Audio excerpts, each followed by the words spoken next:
Hello friends, आप सबका YouTube channel जेके भाई स्टडी क्लास सब करते हैं। आप सब कैसे हैं? आशा करते हैं सीखेंगे आप सबका स्टडी अच्छी तरह से आप लोग कर रहे होंगे। ठीक है, हम इस वीडियो में सीखने वाले हैं अणु और परमाणु किसे कहते हैं। आइए हम देखते हैं। और क्लास 10 में जो कि एग्जाम में पूछा जाता है, अणु किसे कहते हैं और परमाणु किसे कहते हैं, बहुत आसान तरीके से आपको बताएंगे।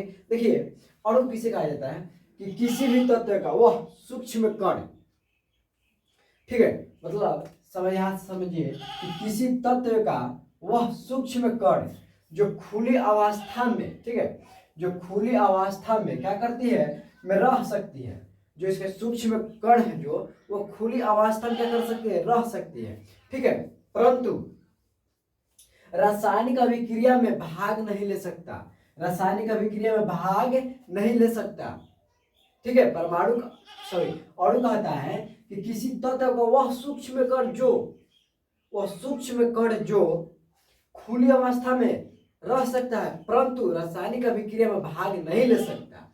ठीक है, उसे को हम क्या कहते हैं, अणु कहते हैं। अणु हम लोग कहते हैं, जिसे हम अणु कहते हैं। ठीक, अब तो आई होप कि आपको अच्छी तरह से अणु के बारे में पता चल गया होगा और अणु का परिभाषा आपको याद हो गया। देखिए, मेरे साथ आप सब बोलिएगा कि अणु किसी तत्व का वह सूक्ष्म कण, किसी तत्व का वह सूक्ष्म कण जो खुली अवस्था में रह सकती है परंतु रासायनिक अभिक्रिया में भाग नहीं ले सकती है, उसी को हम क्या कहते हैं, अणु कहते हैं।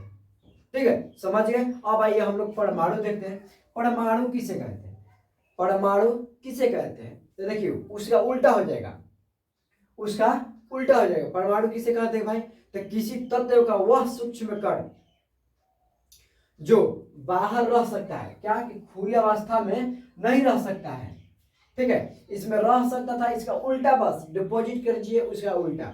मतलब कि किसी तत्व का वह सूक्ष्म कण जो खुली अवस्था में नहीं रह सकता, ये खुली अवस्था में नहीं रह सकता